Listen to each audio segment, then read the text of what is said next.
Apple and Amazon reports marking the tail end of the big tech earnings season. So after all the looming questions on macro and tariff uncertainties, what signals did we actually get from the mega caps about what's coming? Deirdre Bosa has a wrap up for us in today's Tech Check. Morning, Deirdre. Hey, good morning, Sarah. So tariffs, right? They were supposed to rattle the mega caps, but instead the signal for now is resilience.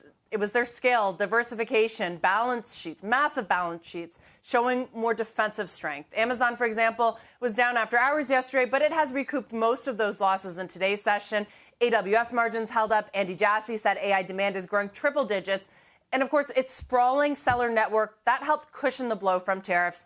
Apple, meanwhile, it is facing more questions, but still, its capex is up more than 50%, a possible tell perhaps on AI plans, and it continues to pull on levers that only a company of its scale can, including shifting production out of China to India and Vietnam to blunt the impact of tariffs.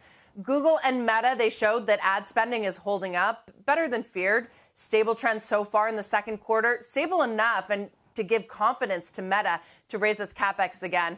Now, Microsoft delivered one of the cleanest prints of the bunch. Cloud growth reaccelerating, saw expanding margins, a strong forecast. Put simply, little evidence here that macro or policy uncertainty is slowing its momentum.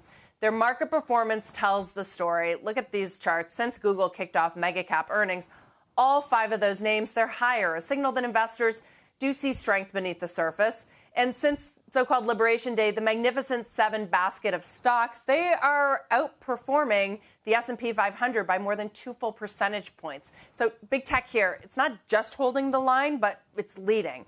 That said, guys, of course, earnings also exposed the limits of those defenses. Apple warning of a $900 billion hit this quarter from tariffs. You saw Amazon slashing its profit outlook. Meta and Microsoft talked about rising costs. So yes, they have absorbed those early shocks, but the quarters ahead could certainly be messier. There's still uncertainty, of course, if trade tensions deepen and costs climb more. Regulatory risks and NVIDIA's earnings, can't forget them later this month. That will be a key signal for the AI trade, guys.